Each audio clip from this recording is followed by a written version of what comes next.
Allez, go.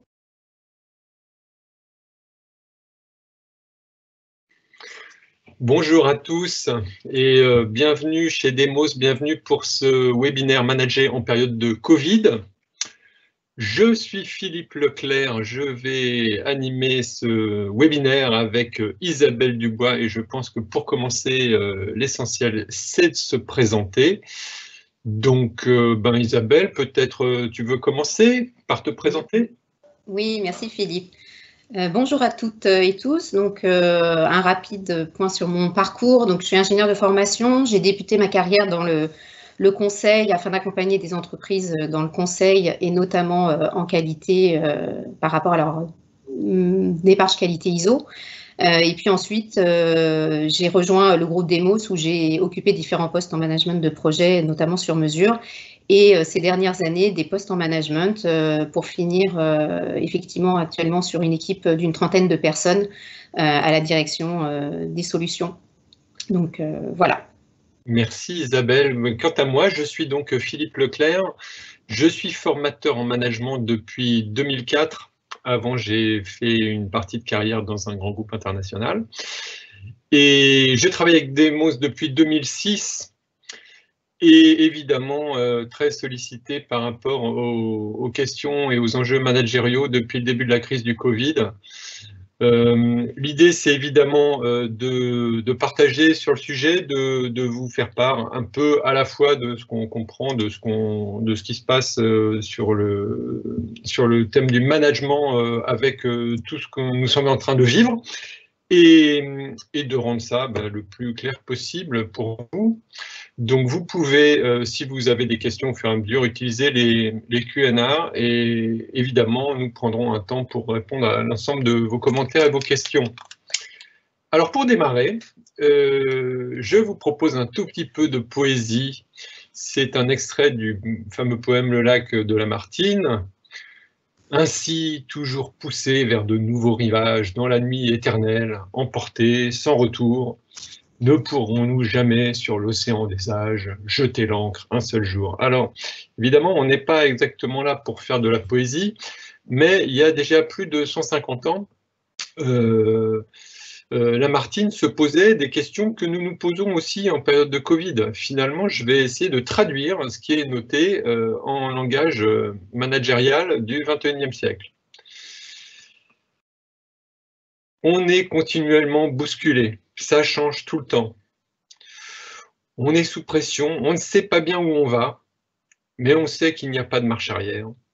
Pourra-t-on souffler ou se poser à un moment donné? Et donc tout ça, c'est pour vous dire que Lamartine était un vrai manager. Pour ceux qui connaissent un peu la suite, c'est le fameux poème où il dit « Autant suspends ton vol ».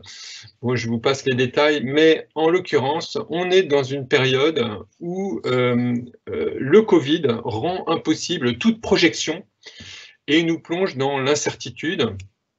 Le monde professionnel moderne utilise maintenant cette formule, ce modèle dit le modèle VUCA, qui parle, j'espère que votre niveau d'anglais vous permet de comprendre les 4 mots qui forment cet acronyme. Donc, volatilité, incertitude, complexité, ambiguïté. Ce qu'il y a, c'est que nous sommes soumis à un flot de turbulences en permanence, liées à la concurrence, liées aux clients, liées à l'incertitude par rapport à des décisions de régulation, et donc qui rendent complexe, y compris la fourniture, la production d'un produit ou d'un service qui peut paraître pourtant simple au départ. Donc c'est un acronyme qui a été utilisé depuis les années 90, mais qui s'est répandu de manière virale depuis maintenant 2 ans, enfin depuis le début de la crise sanitaire. Et évidemment, l'incertitude, c'est un élément important par rapport à ce qu'on va dire autour du management et de tout ce que vous pouvez vivre peut-être vous dans votre vie quotidienne de manager. Oui, effectivement, Philippe, je crois qu'aujourd'hui, on demande aux managers d'être en capacité de faire face à tout, à un monde qui est toujours en mouvance et d'être en capacité de saisir toutes les opportunités possibles, en fait, pour voir transformer toutes les contraintes en opportunités, finalement. Et effectivement, la crise sanitaire, on l'a tous subie, mais c'était aussi un moyen peut-être d'y voir des opportunités parce que ça a permis de réfléchir au monde dans lequel on vit, dans lequel vit l'entreprise, et finalement de voir comment on peut fonctionner autrement dans l'entreprise et également, bien entendu, dans ses pratiques managériales. Absolument. Alors, que nous disent les managers aujourd'hui? Ils nous disent c'est difficile de construire un collectif, c'est difficile d'intégrer des nouveaux, l'onboarding à distance, c'est super compliqué, l'onboarding avec le télétravail, c'est super compliqué. Comment prendre sa place quand on prend un nouveau poste de management? Et oui, découvrir sa nouvelle équipe, c'est super compliqué. Évidemment, c'est compliqué de gérer l'activité et dans certains secteurs économiques de gérer aussi l'inactivité, car il reste évidemment malheureusement des tas de secteurs qui sont fortement impactés en termes d'activité. Et puis, vous pouvez voir tout ce que finalement nous recensons. Alors, ce sont à la fois les managers qui viennent en formation chez Demos et puis ceux qu'on peut accompagner à la fois en termes de coaching ou bien simplement d'accompagnement d'équipe. C'est vraiment les problématiques les plus récentes, celles qu'on a recensées là ces derniers mois et ces dernières semaines. Évidemment, des éléments qui touchent au travail à distance, hein, comment contrôler et rassurer à distance. C'est déjà compliqué de contrôler le travail et de rassurer son équipe quand on l'a sous la main, mais évidemment avec ce qu'on appelle maintenant ce mix un peu hybride entre présentiel et télétravail, ce qu'on appelle le figital, ça devient encore plus compliqué, évidemment. Et puis on entend aussi, j'espère que c'est le cas pour le moins grand nombre possible parmi vous, mais on a aussi des gens qui se posent la question, est-ce que l'entreprise dans laquelle je travaille, est-ce que l'organisme dans lequel je travaille va survivre? Est-ce que mon emploi est menacé? Et évidemment, comment travailler sereinement dans de telles conditions. Alors Isabelle, est-ce que par rapport à ça, toi, en tant que manager, tu te reconnais un peu dans ces paroles? Oui, alors complètement. Effectivement, comme je l'ai dit tout à l'heure, on demande aux managers de faire face à toutes les situations possibles, mais finalement, la dernière, celle notamment de la crise sanitaire avec ce confinement, je pense que c'était une situation complètement inédite et finalement, du jour au lendemain, il a fallu faire face à ce confinement et donc réfléchir vite, j'allais dire vite et bien, à comment maintenir un collectif de travail qui, du jour au lendemain, passe complètement à distance. Et puis où il y a effectivement la survie de l'entreprise qui est en jeu, puisque on est face à cette crise sanitaire. Et puis chez Demos, effectivement, ça s'est traduit comment? Bien, il fallait absolument basculer toutes nos formations en distanciel. On en faisait déjà, mais là, c'était encore une fois tout en distanciel. Donc, ça voulait dire se former aux outils, donc bien sûr en interne pour l'ensemble des collaborateurs, mais également le client. Parce qu'effectivement, le client a fait face aussi à cette problématique de passer en distanciel. Donc, il fallait qu'on accompagne nos clients, voire même nos formateurs. Et puis, en même temps, dans le même temps, il fallait mettre en œuvre, maintenir le collectif de travail, ne pas perdre des salariés qui étaient seuls chez eux. Donc, ça voulait dire réfléchir à la mise en place de collectifs pour maintenir le lien avec le collectif de travail, continuer à motiver les équipes, tout en adaptant en fait son management à l'individu, parce que face à l'angoisse de cette crise et aux différentes angoisses que chacun peut avoir, et aux situations aussi personnelles que les personnes pouvaient vivre, eh bien, il fallait aussi s'adapter. Ok, alors on a essayé de traduire ces paroles de manager, d'essayer de comprendre fondamentalement quels sont les besoins qui sont derrière. Alors, les besoins qui sont derrière sont des choses qui sont très importantes parce qu'évidemment, c'est ce sur quoi nous, on va s'employer pour essayer d'apporter des solutions et des réponses. Le besoin de se sentir légitime et de se sentir à la hauteur, d'assumer sa responsabilité managériale, évidemment, mais c'est super compliqué. On voit bien, par exemple, avec la quantité de nouveaux règlements, le changement presque tous les jours des lois et des règles qu'on doit appliquer. C'est évidemment extrêmement délicat de se sentir à la hauteur vis-à-vis de ça. Se sentir soutenu, donc le rôle du manager, c'est bien sûr de soutenir son équipe, mais c'est important aussi pour chacun des managers de se sentir soutenu, et on a un vrai besoin autour de ça. Le besoin, j'allais dire peut-être le plus traditionnel, celui de gérer son activité, organiser le travail, contrôler le travail de l'équipe, etc., s'informer et décider, c'est un véritable besoin et qui reste évidemment présent. Le besoin de rassurer et d'inspirer confiance, évidemment, on a des gens qui sont inquiets, y compris des managers qui sont inquiets, comme on l'a dit. Alors, c'est important de repérer que notre besoin, c'est de rassurer. Et comment rassurer quand on est soi-même inquiet? Eh bien, ça fait partie des choses sur lesquelles on peut véritablement travailler et progresser.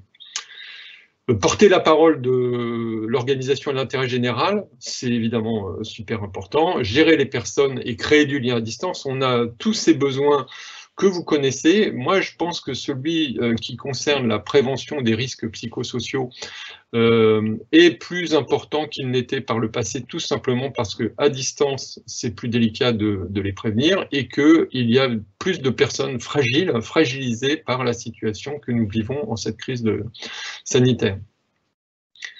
Ensuite, vous voyez, l'idée de mettre en œuvre le changement, c'est évidemment la base du métier de manager, hein, être le promoteur du changement, mettre en application des nouveaux changements, mais on voit bien que c'est un besoin qui est difficile de bien assumer à ce jour, tant ça va vite et tant ça bouge dans tous les sens. Et puis, bien sûr, faire vivre l'esprit d'équipe. Est-ce que tu te retrouves dans ces besoins, Isabelle ? Alors oui, complètement. C'est vrai que je crois que dans cette période encore inédite et même encore aujourd'hui, je pense que c'est normal que le manager il ait des doutes et ne sache pas tout. Je pense qu'il faut être humble à un moment donné et je pense qu'il ne faut pas avoir peur en fait de le dire aussi à l'équipe. Je pense que plus on parle vrai avec son équipe et plus les collaborateurs ont confiance en fait dans l'équipe et dans le management.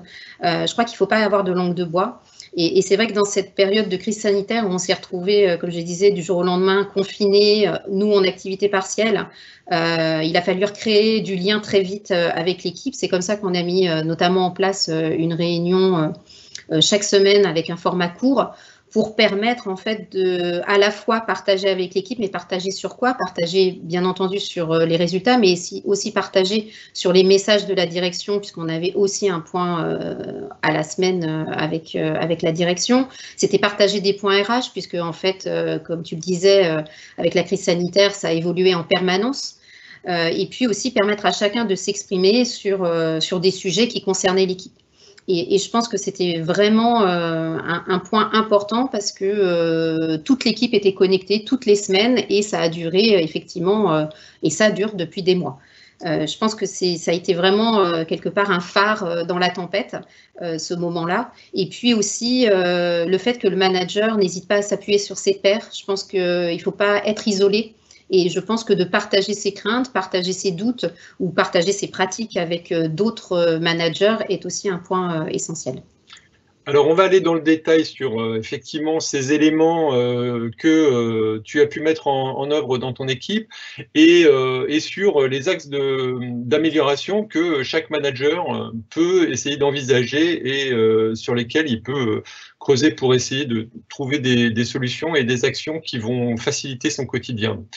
Ce sur quoi on va se pencher là, dans les minutes qui viennent sont principalement 3 axes. Évidemment, on aimerait avoir du temps d'en développer davantage, mais on va se focaliser sur ces 3-là. Premièrement, la notion d'engagement et la notion d'individualiser le management pour l'engagement. Il y a des personnes qui sont engagées, et tant mieux, heureusement, dans vos équipes, il y a quand même heureusement des gens qui sont engagés et qui font bien le travail, mais il y en a aussi qu'on a besoin d'aller chercher, qu'on a besoin de stimuler pour faire en sorte qu'ils s'engagent davantage et mieux au service de l'équipe et de l'entreprise. Deuxièmement, la culture du changement. C'est clair que nous sommes, en tant que managers, les promoteurs du changement, mais nos équipes, elles, sont souvent dans des positions de résistance ou de frein. Donc, l'idée de développer la culture du changement auprès de nos équipes permet évidemment d'une part de faciliter notre quotidien et de s'adapter plus facilement à la période actuelle. Et puis troisièmement, s'adapter à l'incertitude. J'allais dire que à ce jour, la seule chose dont on puisse être certain, c'est que ce qui va se passer, c'est incertain. C'est délicat. Aujourd'hui, on sait bien que quelles sont les annonces nouvelles qu'il pourrait y avoir aujourd'hui, demain, la semaine prochaine. Personne ne sait. Et donc, quel impact sur le fonctionnement de notre équipe? Personne ne sait. Et donc, il faut aussi apprendre à vivre avec. Et donc, voilà, on va commencer par le premier pôle, sur le premier axe qui est d'individualiser son management. Je voudrais, sur ce premier élément, dire que pour développer l'engagement des personnes, en fait, on peut déjà constater que à une époque, on pouvait se dire, tiens, on va essayer d'analyser les choses. Et puis, une fois qu'on aura bien compris la situation, on fera un plan d'action et puis on appliquera nos actions au fur et à mesure. Aujourd'hui, cette approche analytique, elle ne répond plus aux besoins du contexte, puisque si le Premier ministre annonce ce soir une décision, pratiquement, il faut que demain matin, elle soit mise en application. Et on n'a plus le temps. Donc, ce que vivent les équipes, c'est qu'il y a de l'inconfort, et il y a des transformations qui sont délicates, mais les réactions que peuvent avoir les collaborateurs dans vos équipes ont du sens. Elles ont le sens de prendre soin de leurs besoins. Moi, quand je réagis à quelque chose que ce soit, c'est parce que quelque part, mon conscient, mon inconscient, mon intuition, mon instinct ou quoi que ce soit d'autre m'amène à chercher à satisfaire un besoin que j'ai. Donc c'est ça que vivent nos équipes. Nous, on doit comprendre que ce que recherche profondément la nature humaine, l'être humain d'une manière générale, c'est la bienveillance et l'optimisme. Et donc, notre position en tant que manager, c'est de naviguer entre cet inconfort qui est réel, qui est peut-être passager, c'est d'apporter de l'écoute et de la compréhension autour de ça, et de créer des conditions pour faciliter l'épanouissement des personnes dans le travail. Alors, je ne sais pas ce que ça t'inspire, Isabelle, par rapport à ce que vous avez vécu et ce que vous êtes encore en train de vivre dans ton équipe. Alors, ce que j'allais dire, c'est que cette situation inconfortable, la première qui l'a subie aussi, c'est bien le manager, enfin c'est bien moi. Et c'est vrai que je crois que aussi être en capacité de partager ça avec son équipe est important. C'est-à-dire que, encore une fois, on était tous dans le même bateau au moment du Covid, on l'est encore aujourd'hui. Et c'est de montrer que oui, effectivement, je suis dans une situation inconfortable, les membres de l'équipe sont dans une situation inconfortable, mais finalement, on est tous dans le même bateau, on va s'adapter tous à ce changement, à cette incertitude, et on va avancer ensemble. Et c'était aussi d'être en capacité d'écouter ces craintes aussi. Je pense qu'en plus du point d'équipe que je parlais tout à l'heure, ce qui a été important aussi de mettre en place, c'est des moments individuels pour retrouver chaque individu de l'équipe. Je l'avais mis en place une fois par mois parce qu'effectivement, j'avais une trentaine de personnes, mais ce point était vraiment attendu. Après, ça n'empêchait pas qu'en fonction des individus, il soit nécessaire de faire des points plus rapprochés, mais l'importance de simplement écouter les personnes dans leurs craintes, leurs peurs, les laisser s'exprimer, donc être dans l'écoute, était extrêmement important dans cette période qu'on a vécue. Et ce que tu dis, si j'entends bien, c'est que vraiment tu as cherché à individualiser cette approche, même si tu as dit il y a un point hebdomadaire pour chaque personne, mais tu as cherché peut-être à le faire un peu plus fréquent ou attentionné pour certaines personnes qui en exprimaient la demande, et peut-être un peu moins strict pour d'autres qui étaient plus autonomes. Oui, exactement, tout à fait. Donc ça, c'est vraiment de nature à développer l'engagement, et évidemment, ça va nous inviter à réfléchir sur nos pratiques managériales. Évidemment, ce n'est pas lié à la situation sanitaire actuelle qu'on cherche à développer le lien humain avec les personnes de son équipe. C'est naturel.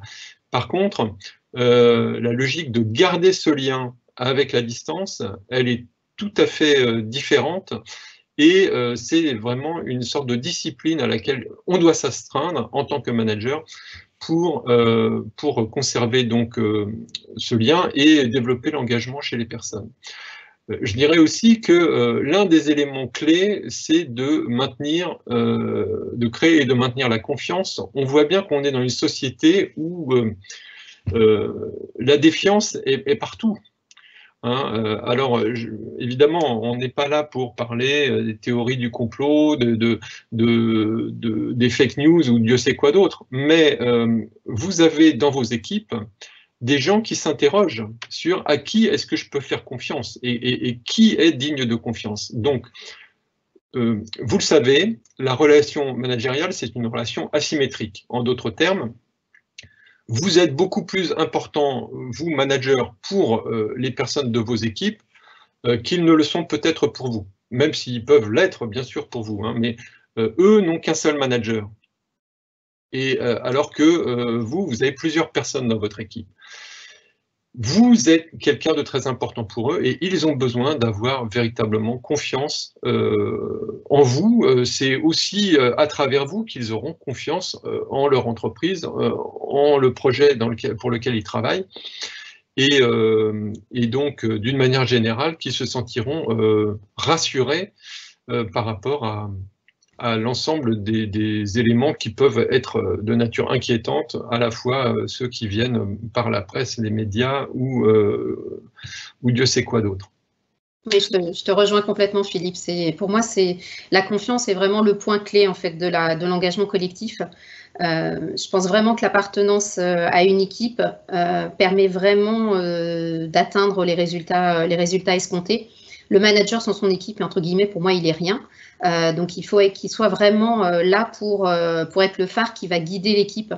Il faut que ce soit aussi l'équipe doit être un endroit où chacun est libre de s'exprimer et n'a pas peur de s'exprimer dans l'équipe. Donc, ce lien de confiance et d'écoute est vraiment essentiel et encore plus dans cette période dans laquelle on est. Absolument. Et comme tu l'expliquais tout à l'heure, cette confiance, elle vient à travers une communication honnête, sincère, bien sûr, transparente, adaptée aux personnes et évidemment une communication claire avec des messages courts, des messages clairs et évidemment un élément, je pense, alors moi j'ai la chance de te connaître un peu, Isabelle, je sais que tu sais bien faire ça, mais de communiquer y compris sur ce qu'on ne sait pas. Tout à fait. Donc, l'idée, c'est aussi d'adopter des nouvelles postures, parce que ça, je pense que c'est quelque chose de véritablement nouveau en tant que manager, de pouvoir communiquer à son équipe sur ce qu'on ne sait pas, ce qu'on ne maîtrise pas, ce sur quoi on a des doutes. Et oui, parce que effectivement, si quelqu'un de votre équipe vient vous questionner sur qu'est-ce qu'on va faire la semaine prochaine, eh bien, vous devez être tout à fait transparent sur le fait qu'il y a des choses qui sont peut-être claires et certaines et décidées et on va les appliquer, et il y a aussi peut-être des choses que vous ne maîtrisez pas, que vous ne connaissez pas, sur lesquelles vous n'avez pas l'information, et que la décision sera prise un peu plus tard, dans les jours qui viennent, peut-être demain, après-demain, Dieu sait quoi, mais au bout du compte, d'être transparent sur le fait qu'il y a des informations que nous ne connaissons pas. Et ça, c'est une nouvelle posture. Le manager n'est pas le tout-puissant qui sait tout. D'accord ? Le deuxième élément, comme tu l'as évoqué, c'est évidemment quelque chose qui parle de la conviction qu'on a qu'on peut s'épanouir dans son travail. Et là, évidemment, ça nécessite pour chacun d'entre nous d'être certain que d'abord, nous-mêmes, on puisse s'épanouir. Si vous, en tant que manager, vous ne pensez pas à votre propre épanouissement, à votre propre bien-être, comment voulez-vous contribuer au bien-être et à l'épanouissement des gens de votre équipe? Donc ça, c'est vraiment un élément très important. Par rapport à ces convictions, comment est-ce que toi, tu as pu récemment chercher à les mettre en place, Isabelle? Et effectivement, toutes ces convictions, pour moi, elles sont clés, c'est-à-dire que je pense que bon, on n'aurait pas réussi à s'en sortir l'année dernière sans ce collectif. Je pense que c'est ce qui a fait que le fait de fonctionner ensemble et d'être tous dans le même axe pour travailler a contribué à ce qu'on s'en sorte. Maintenant, effectivement, le manager, même s'il ne sait pas tout, ce qu'on attendait de moi, c'était vraiment d'être en capacité de prendre des décisions rapidement. Tous les jours, je pouvais être sollicitée par les équipes sur divers sujets et l'important était que j'acte des décisions par rapport à leurs demandes. Je pense qu'ils ont besoin aussi d'être rassurés sur notre capacité à prendre des décisions parce que c'est aussi pour eux des éléments bloquants pour avancer si on ne prend pas de décision et donc ce point-là a été quelque chose d'important. Alors, merci pour ce témoignage et je rajouterai que hier, j'accompagnais une équipe et le fond du sujet, c'est exactement ce que tu évoquais, la capacité à prendre des décisions. Et quand on a un manager qui prend les décisions et qui assume le fait que non seulement on en a parlé, mais en plus on a choisi et qu'on applique ce qu'on a choisi, eh bien c'est hyper rassurant.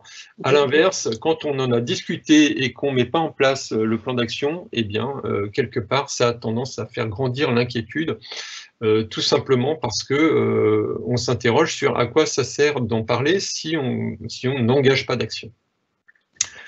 Alors voilà, ça c'était pour le premier thème concernant l'engagement et l'individualisation du management. On va passer maintenant au deuxième thème qui consiste bien sûr donc à développer la culture du changement.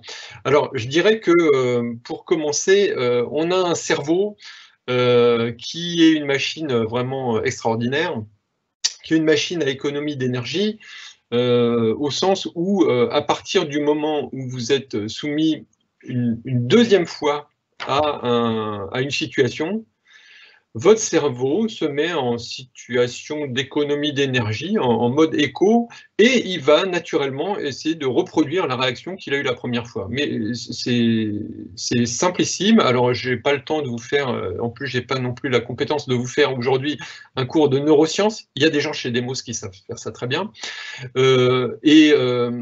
Ceci dit, notre cerveau nous plonge, malgré nous, vers l'habitude.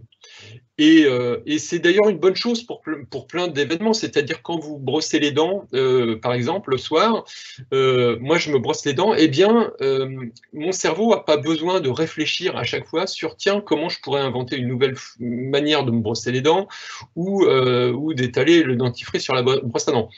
Donc, c'est vraiment quelque chose de bon pour nous que notre cerveau fonctionne de cette manière-là. Par contre, dans le monde professionnel, il y a des habitudes qui peuvent être d'ailleurs des bonnes habitudes, et donc ça sera profitable en tant que manager. Il y a aussi plein d'habitudes qui deviennent rapidement des mauvaises habitudes, et pour lesquelles notre responsabilité en tant que manager, c'est évidemment d'emmener le collaborateur vers autre chose et vers une forme d'autonomie.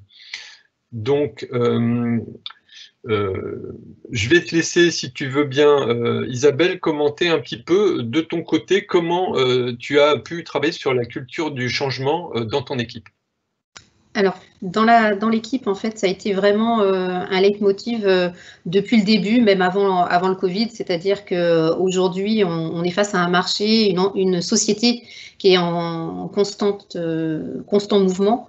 Et je pense que le seul moyen pour chacun de s'adapter à ces changements, c'est d'être justement dans cette mouvance de créativité, de monter en compétences, de s'intéresser à tout ce qui se passe dans nos métiers. Et effectivement, dans la période Covid, il y a effectivement des habitudes qui pouvaient fonctionner en temps normal, ne fonctionnaient plus. Et c'est vrai que ça a été du rôle des managers d'être créatifs et de trouver de nouvelles façons de fonctionner, y donner du sens et puis ensuite embarquer l'équipe. Et ça me semble essentiel. Après, chacun est plus ou moins apte à s'adapter et à se transformer. Certains sont plus à l'aise, d'autres moins. Et c'est bien là tout le rôle du manager, d'accompagner ceux qui sont moins à l'aise ou qui avancent moins vite, voire de demander à ceux qui, au contraire, sont à l'aise, bien sûr, d'accompagner ceux qui le sont moins. Et ça contribue aussi au collectif de l'équipe. Absolument. Alors, ce qui se passe aujourd'hui avec la situation sanitaire, vous le voyez sur cette diapositive, c'est qu'il y a différents niveaux de changement, bien sûr. On parle des ressources de transformation et qu'en même temps, il a fallu, pendant cette crise sanitaire, et il faut encore dans pas mal d'équipes, travailler sur l'ensemble des niveaux. C'est-à-dire peut-être que par rapport au télétravail et au contrôle du travail à distance, on va peut-être avoir besoin de nouveaux outils, de nouvelles méthodes qui sont en cours de mise en place, parce que ce qu'on a trouvé aujourd'hui, c'était voilà, la meilleure solution vite fait, bien fait, mais qu'on cherche à développer quelque chose de meilleur. On peut également, bien sûr, être amené à faire développer les pratiques ou même évoluer les principes. Mais moi, en tant que coach, ce que je peux vous dire, c'est que plus on se focalise sur ces éléments-là, moins on change vraiment. Et plus quelqu'un qui me dit « moi, je veux seulement changer d'outil », plus j'entends « je veux surtout pas me questionner sur mes pratiques, mes principes, mes valeurs et mon état d'esprit ». Or, la réalité de votre situation managériale aujourd'hui, c'est de faire évoluer le plus souvent l'état d'esprit dans lequel sont une partie de vos collaborateurs. Pardon. Et peut-être pas tous, je vous le souhaite, hein, parce que sinon c'est dur, mais en l'occurrence, faire évoluer l'état d'esprit des personnes, c'est ça qui va faciliter évidemment l'acceptation et l'alignement par rapport à des valeurs qui sont généralement les valeurs du groupe ou de l'entreprise, et puis là, le fait d'adopter des pratiques et des méthodes voilà, qui sont proposées évidemment par l'organisation, par l'entreprise, mais qui sont évidemment beaucoup plus acceptées quand on est dans le bon état d'esprit. Et faire évoluer l'état d'esprit, c'est évidemment tout le challenge du management. Alors, je pense que ce qu'on a vécu depuis quelques temps était favorable à l'évolution d'état d'esprit chez un certain nombre de collaborateurs, car c'était aussi une occasion pour certains d'entre eux de prendre conscience que leur employeur, leur manager était à leur écoute et très attentif à eux-mêmes et à leur bien-être. Alors, par rapport à ce que vivent les équipes, Isabelle, est-ce que tu peux, de temps en temps, être face à une forme de résistance, une réaction de résistance par rapport à ce que tu proposes ? Oui, tout à fait. Alors, j'allais dire qu'effectivement, on a de toute façon tous une résistance au changement. Elle est plus ou moins prononcée en fonction des individus. Mais j'allais dire que les changements ou les évolutions qu'on a pu faire dans l'équipe, elles se sont faites de manière collective. C'est-à-dire que c'est pas le manager qui a imposé ses idées. Je pense que c'est au sein de l'équipe que se trouvent souvent des évolutions intéressantes pour la façon pour les process, pour la façon de travailler, pour l'efficacité des processus ou de nos modes de fonctionnement.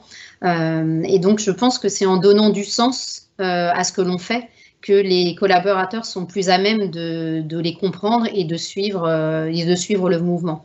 Après, encore une fois, il s'agit au manager de s'adapter en fonction des personnes. Il y a des personnes sur lesquelles le manager peut facilement s'appuyer parce qu'ils vont comprendre vers où on va et on va s'appuyer sur ces personnes-là. Et puis, prendre plus de temps pour embarquer d'autres personnes de l'équipe, les rassurer, les écouter et puis les engager dans le mouvement. Oui, alors l'enjeu c'est exactement ça, hein, et c'est d'emmener tes collaborateurs vers plus d'autonomie et plus de responsabilité. Mais évidemment, ce chemin n'est pas tracé à l'avance et il ne va pas prendre le même temps de parcours pour chacun d'entre eux, hein, c'est bien le sujet. Alors, par rapport à ça, nous, on a essayé de lister un certain nombre de conseils, d'éléments qui vont peut-être vous éclairer et vous donner des pistes pour permettre à vos collaborateurs d'aller vers plus de responsabilité et d'autonomie. Le premier, bon, ça je pense que chacun l'a en tête, je vous le souhaite en tout cas, c'est l'idée que un manager, ça doit être exemplaire, ça doit être un bon modèle pour son équipe. Évidemment, comment demander à son équipe de s'engager si on n'est soi-même pas engagé, ça paraît évidemment délicat. Deuxièmement, être convaincu que le changement est porteur, comme Isabelle l'a mentionné tout à l'heure, se dire qu'il y a une opportunité et il y a des bénéfices qui vont sortir de cela. Si on n'y voit que des aspects négatifs, évidemment, c'est délicat. S'engager donc dans cet état d'esprit positif, hein, et puis l'idée de grandir ensemble, c'est-à-dire que les éléments, j'allais dire les péripéties que nous vivons ensemble avec nos équipes sont aussi des occasions de grandir, de faire grandir les personnes et de grandir avec elles. Donc nous-mêmes, en tant que manager, je pense qu'on grandit vis-à-vis de tout ce qu'on a à gérer aujourd'hui. Et je pense que c'est important de garder ça. Ça peut être vécu comme quelque chose de difficile, de délicat et qui est évidemment pas écrit par avance, mais gardez en tête que ça va vous donner des bases solides pour les prochains événements et que dans les années qui viennent, vous pourrez dire oui, mais maintenant que j'ai surmonté cette crise du Covid, je peux surmonter un paquet d'autres choses.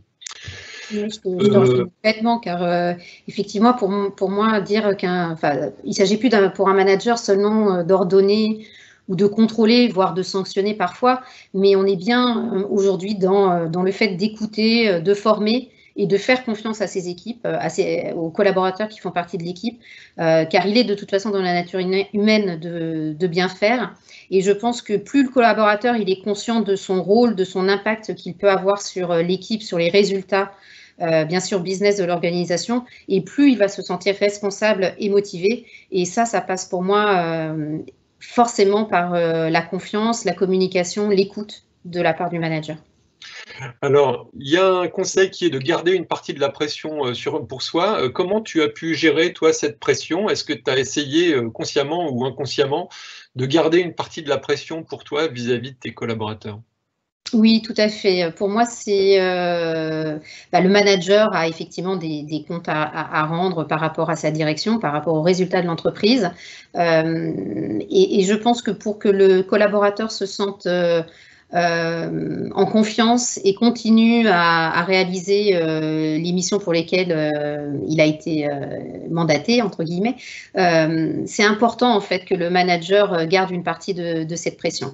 Il y a un certain dosage à faire pour ne pas avoir de langue de bois en explicitant la situation économique dans laquelle peut être l'entreprise, mais en même temps être en capacité de garder une certaine pression pour lui, car ça, pour moi, ça ne sert à rien de mettre une pression forte sur les équipes, ça ne fera pas avancer plus que ça la productivité de l'équipe. Ok, alors toujours dans la continuité de ces conseils managériaux, des piliers derrière notre démarche, alors des piliers qui peuvent être développés dans le cadre d'accompagnement, de formation. Évidemment, on est amené à les survoler rapidement, mais évidemment, premier point, puisqu'on est sur la question de la culture du changement, d'identifier que la transformation commence par moi et commence par moi-même. Je peux changer moi-même aussi.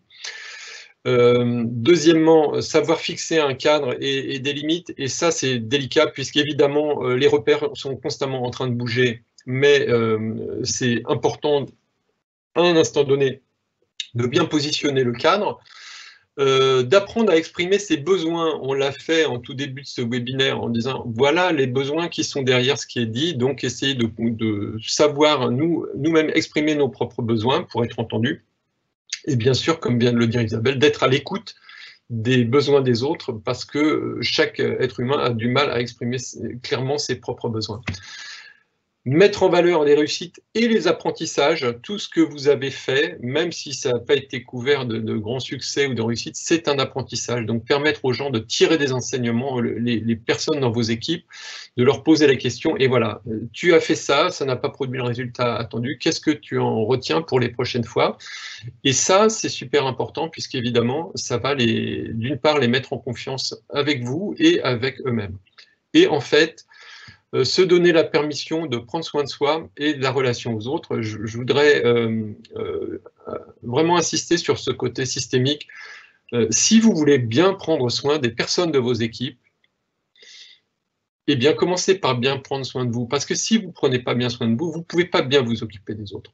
Ça, c'est vraiment un élément clé et qui doit rester aussi sous forme d'une certaine discipline. Parce que, évidemment, le changement, c'est quelque chose de délicat et de difficile pour chacun d'entre nous. Oui, je te rejoins complètement, Philippe. C'est vrai que quand j'avais vu cette slide-là, on était parti sur effectivement dire que ces piliers de cette démarche à appliquer, bien entendu, avec nos collaborateurs. Mais je t'ai dit, effectivement, ces piliers doivent être appliqués, on doit se l'appliquer d'abord à nous-mêmes. Et effectivement, dans la réunion d'équipe qu'on avait toutes les semaines dans la période Covid, la première slide que l'on avait, c'était prenez soin de votre santé. Mais prenez soin de votre santé, les collaborateurs, mais également le manager. Et prenez soin aussi de votre vie personnelle, parce qu'effectivement, quand on est en télétravail à 100%, la frontière entre le professionnel et le personnel est de plus en plus mince. Et c'était vraiment des messages qu'on faisait passer à l'équipe et qu'effectivement, il était aussi très compliqué pour un manager de s'appliquer à soi-même.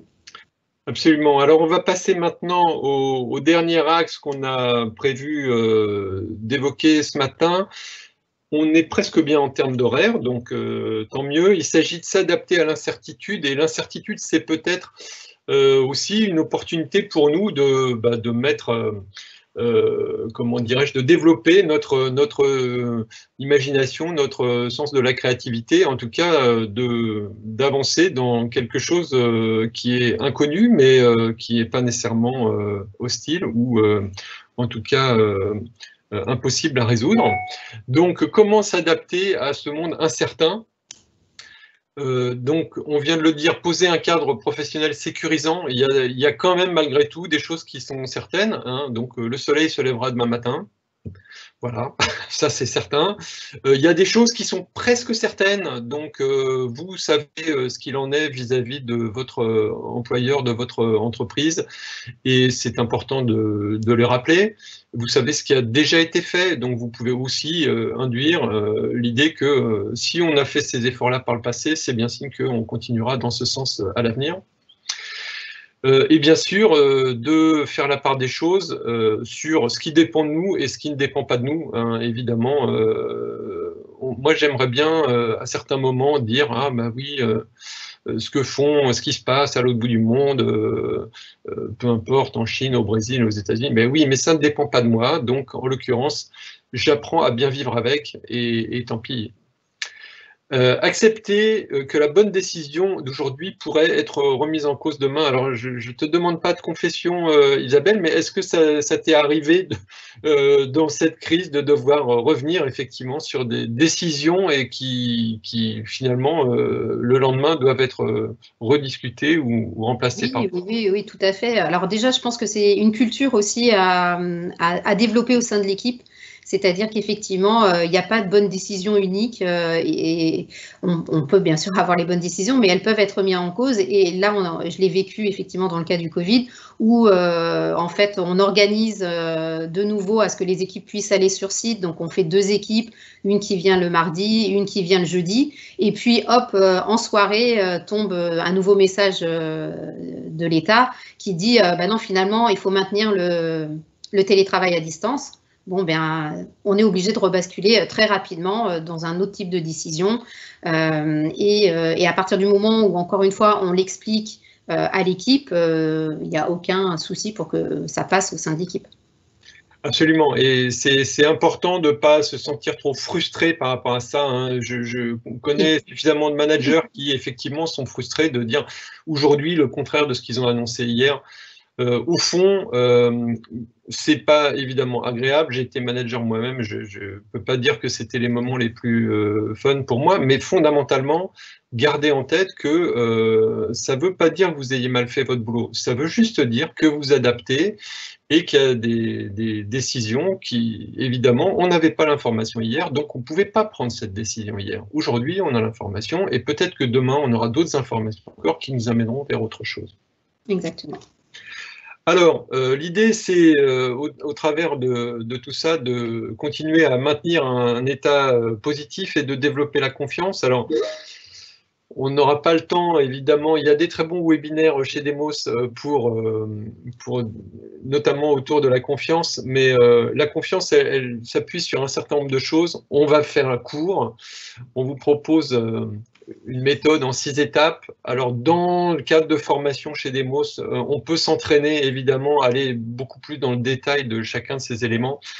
Mais l'idée pour rassurer, développer la confiance, ça va aussi avec la possibilité d'exprimer, donc, premièrement, ces difficultés dans le changement. D'autre part, d'identifier ce qu'on fait par réflexe ou par habitude et aller faire autrement. Ensuite, choisir et agir, comme Isabelle l'a bien expliqué tout à l'heure, ce qui compte, c'est aussi notre capacité à mettre en place effectivement les décisions qu'on a posées, et donc faire des choix et agir, c'est très important. Peut-être plus important que de dire on va attendre. Non, on ne va pas attendre. Le choix, c'est d'agir maintenant. D'accepter le lâcher-prise, ce que j'évoquais à l'instant, dire oui, des fois je vais devoir me contredire d'un jour à l'autre, mais je lâche prise sur ce sujet, ça peut arriver quand on est dans le management. Communiquer, coopérer avec les autres, je pense que chacun dans le management a compris ça, et d'adopter un discours positif. Donc c'est facile à dire, c'est pas facile à faire, ça nécessite pas mal d'entraînement pour réussir à valoriser les succès et l'apprentissage au sein de son équipe. Un mot complémentaire là-dessus, peut-être, Isabelle? Oui, alors tout à fait. Pour moi, je pense qu'il faut vraiment qu'en tant que manager, on ait en tête de considérer chacun de ses collaborateurs comme vraiment un adulte responsable, intelligent et raisonné, à qui on peut accorder sa confiance pour faire ce qu'il faut, parce que ça va permettre de gagner en simplicité et de limiter grandement les règles et les mécanismes de contrôle. C'est pas les supprimer, mais c'est en tout cas les alléger. Et puis d'autre part, l'instauration de la confiance avec son équipe, je pense que ça passe aussi pour le manager d'être en capacité de reconnaître sa vulnérabilité, d'accepter les critiques, voire des contradictions. Ça ne remet pas en cause son leadership, en aucun cas. Qu'il soit capable aussi d'être responsable de ses actes et de fidéliser en fait par rapport à une promesse qu'il a pu dire ou à une décision qu'il a pu prendre. Ça me semble essentiel. Et puis, effectivement, pour moi, c'est important de valoriser la discussion et l'évaluation du travail collectif plutôt qu'une exaltation de la performance individuelle, même si il la faut. Mais je pense que passer par vraiment une évaluation du travail collectif permet aussi de gagner en efficacité dans son équipe. Ok, alors on arrive pratiquement au bout. Ça va être le moment, je pense, de passer aux questions. On a, je pense, sur le Q&A pas mal de questions. On va chercher à répondre aux plus importantes que va nous transmettre peut-être Jennifer. Ce que je voudrais dire quand même pour conclure avant de passer aux questions, c'est que vous autres managers, vous êtes la charnière, vous êtes à la charnière de la reprise d'activité, de la reconstruction, de l'entretien du climat positif et de l'engagement des équipes. Et ça, c'est vraiment un rôle fondamental au sein des entreprises. C'est évidemment la compétence managériale. Il y a une dimension qui vient de votre propre personnalité. Il y a aussi une dimension qui se travaille, qui est du registre de la compétence et qui nécessite d'être soutenue. Et donc, évidemment, je pense que ça, c'est quelque chose d'important. Nous, on est là pour accompagner les managers vers ces nouvelles postures et pour qu'ils vivent, j'allais dire, le plus sereinement possible et qu'ils se sentent le plus à l'aise pour accompagner leurs équipes dans ce que vivent chacun des collaborateurs.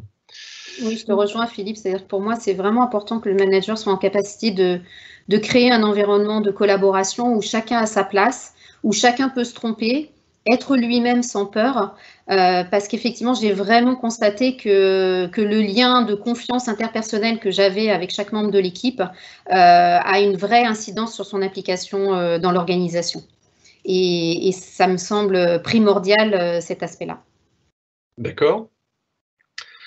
Alors, on va peut-être regarder les questions. Est-ce qu'il y a des éléments sur lesquels on va peut-être essayer de répondre?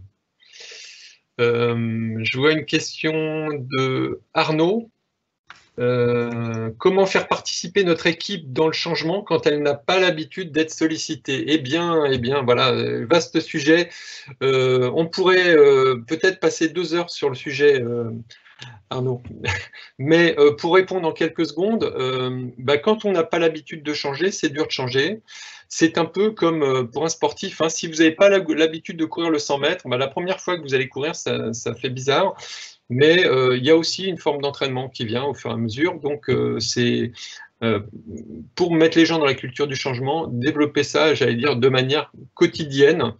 Plus vous allez apporter des petits changements au début, plus les gens vont être, entre guillemets, entraînés à changer et au fur et à mesure habitués.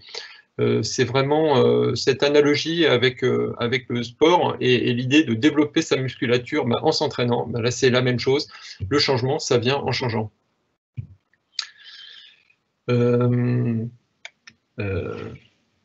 Comment intégrer un agent qui a décroché, qui ne vient pas aux réunions?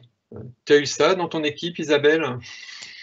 Alors, j'ai pas eu ça dans mon équipe. Après, je pense que la remise en place, pardon, de points individuels de façon plus rapprochée peut être un moyen aussi de réengager la personne.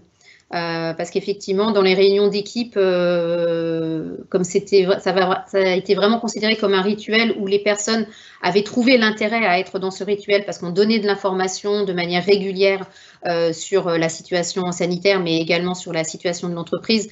Les salariés avaient vraiment besoin de participer à cette réunion. Pour ceux qui étaient moins présents, du coup, on avait des points individuels plus rapprochés. Donc, toutes les semaines, on avait un point individuel avec la personne à qui on donnait une feuille de route et qu'on suivait semaine par semaine cette feuille de route. Oui, il y a pas mal de questions autour du décrochage, hein, des collaborateurs qui auraient décroché, des gens qui sont partiellement désengagés, j'allais dire. Et donc, comment restimuler la queue de peloton, hein, c'est une question d'Alexandre. Donc, c'est vrai que c'est délicat et c'est vrai que c'est une vraie préoccupation de la crise sanitaire aujourd'hui. C'est-à-dire qu'une certaine partie de vos équipes, c'est peut-être même révélée, en tout cas, est engagée et fait ce qu'il faut, tant mieux, profitez-en. Pour ce qui concerne les autres, on a évidemment différents axes. Alors, je ne peux pas les détailler dans le détail, mais globalement, vous pouvez évidemment, d'une part, observer, c'est-à-dire constater. Moi, je constate que tu es moins engagé ou tu es en train de décrocher et je m'inquiète. Simplement exprimer votre inquiétude. Peut-être aller dans quelque chose qui va être plus moralisateur.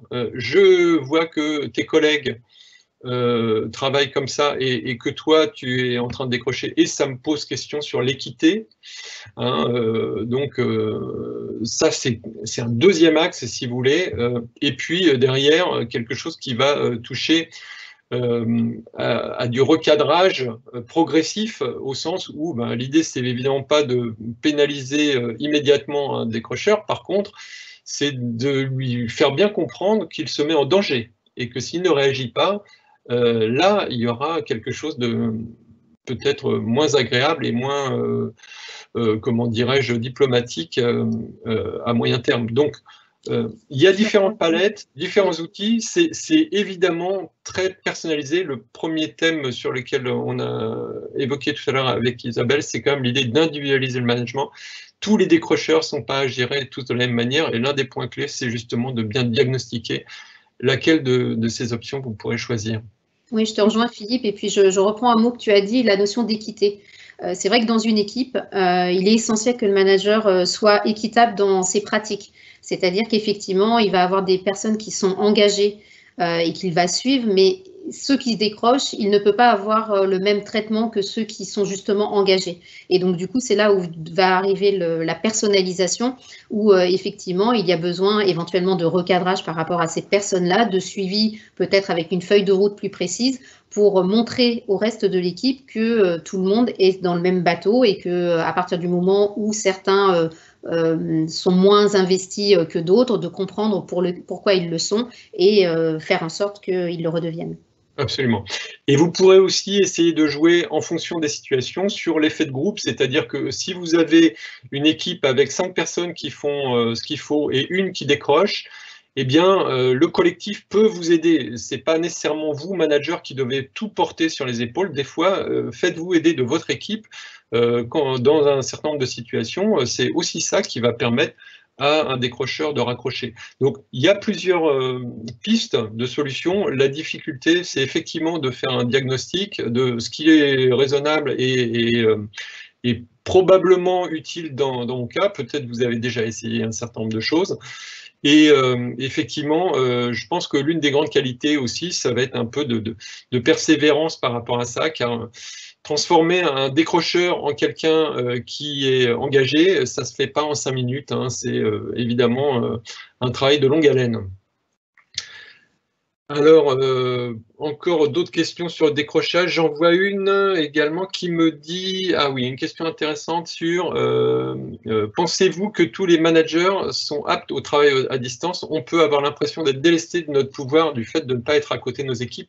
Oui, alors je comprends cette question sur c'est quoi mon rôle? Parce qu'en fait, mon rôle, quand j'étais en présentiel avec l'ensemble peut-être de mon équipe dans le même open space ou à proximité, je faisais beaucoup de coordination, d'échanges, voilà, j'étais vraiment dans l'accompagnement au quotidien du travail de chacun. Et maintenant, j'ai une équipe qui est à distance et je ne peux plus faire ça. Donc, vous êtes encore à votre place. J'entends qu'un certain nombre de managers peuvent avoir ce sentiment voilà, d'être délestés d'une partie de leur pouvoir, mais en fait, votre pouvoir, vous l'avez quand même. Vous pouvez avoir cette impression, ça ne veut pas dire que vous avez été délesté de votre pouvoir. Ça veut simplement dire que votre impression, elle est que votre pouvoir reposait sur vos échanges au quotidien avec l'ensemble de votre équipe. Et peut-être que c'est cet élément-là qu'il faut remettre en question.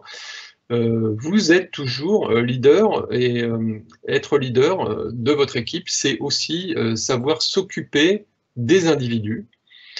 Et votre pouvoir vient plus de là que de l'activité opérationnelle au quotidien. C'est en tout cas ma vision. En tout cas, il faut marier les deux et c'est une vraie difficulté, je vous l'accorde. Alors, il est 57, je ne sais pas si peut-être qu'il y a d'autres questions qu'on n'a pas traitées. Un commentaire d'Alexandre tout à l'heure, les managers ont droit à l'erreur. Entièrement d'accord, hein, merci pour ça. Et je vois que Isabelle opine. Oui, tout à fait.